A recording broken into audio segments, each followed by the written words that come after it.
What's up? Oh, I'm just compiling all the top sports scores, news, and odds so I can make the very best bets. Me too. BetOnline.ag. Join today and receive your 50% welcome bonus at betonline.ag. So 3 games into this best-of-7 series between the Celtics and the Bucks, gentlemen, let's do a star comparison between Giannis Antetokounmpo and Kyrie Irving. Okay, Goodman, let's start with you. Listen, I mean, obviously Giannis has been the star of stars so far, right? And tonight he imposed his will. He was dominant, but you can just see how much his teammates love playing with him. And I talked to one of the Pat Connaughton, who said, I mean, like, he's everything that you would want your best player to be in terms of his work ethic and his attitude, everything. He's that guy. He's humble. And then you look on the other side and you look at Kyrie, and that's not what he is. He's not a leader. He's not a guy. You can see him. I talked to one player that I will not name, and he said, listen, Kyrie was busy yelling at his players, his teammates, the coaches tonight. You know, he just couldn't keep it all together. And I think you see a big difference between these two guys and how their teammates kind of react to him and how they pull through with them. Is this a member of the Celtics or the Bucks? A member of the Bucks. Okay. Yep. All right, that's interesting. What do you think, Jimmy? Because, I mean, from the beginning of this playoffs, we've always been talking about, or at least in the Pacers series, how he's been helping guys out. He's been being the pass-first kind of Kyrie Irving, the kind of leader that we need him to be, obviously, in the playoffs. But in this series, especially in Game 3, we're looking for the old classic Kyrie, the takeover second-half Kyrie. We didn't necessarily see that. Right, and I think everything you just said is kind of the pressure that Kyrie's almost put on himself in past years of performing to the highest of levels, and just from talking about it all year, saying, you know, the regular season doesn't matter. All that matters is the playoffs. Right. I'm here for the playoffs, to win in the playoffs. So he almost has put that pressure on himself to the point where I think maybe guys around him are waiting for him to be that person that he's. Well, and they stand around. They watch him. That's a good point. They do. They stand around and watch him. And Giannis, what did he do in that third quarter? He drove, took over, and he passed. He passed. Yeah. He passed. He had 4 key assists. Yeah.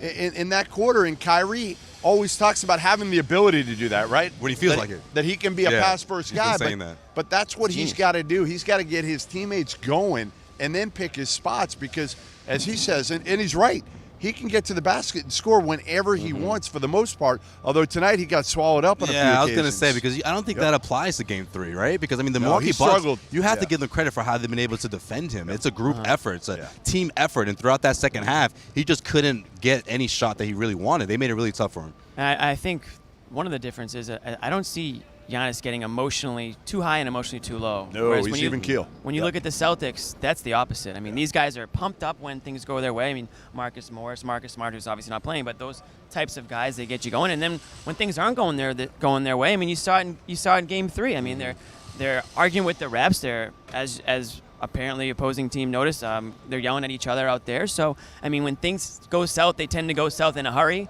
whereas a team like the Bucks, they gather themselves. They don't get too high, they don't get too low, and they've been winning. Okay, so before we wrap up this video, what's the solution here? What does Kyrie need to do to get himself going or maybe get his teammates going? Yeah, I mean, I think it's got to be that positive Kyrie, right? I mean, you hate to say it, but it's true. The mood swings of Kyrie sometimes affect the rest of this team, and if he's positive, if he's upbeat, you've seen this team play very well. He can get his, but to me, he's got to get the other guys going. And they got going early.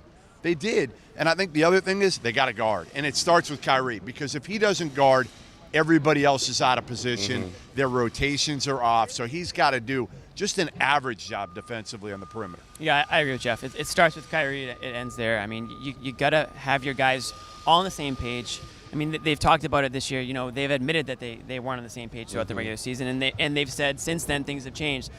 Something changed in the playoffs. Well, if that's the case, it should still be that change that you're talking all about. Don't just talk about it, be about it. So in Game 4, they're going to need to be about it. And we saw that defense in the first round against the Pacers, so we have to see more of that against the Bucks, obviously, and we'll see how Kyrie Irving is able to bounce back in Game 4, which we can easily say is a must-win for the Celtics as they look to avoid going down 3-1 in this best-of-7 series against the Milwaukee Bucks.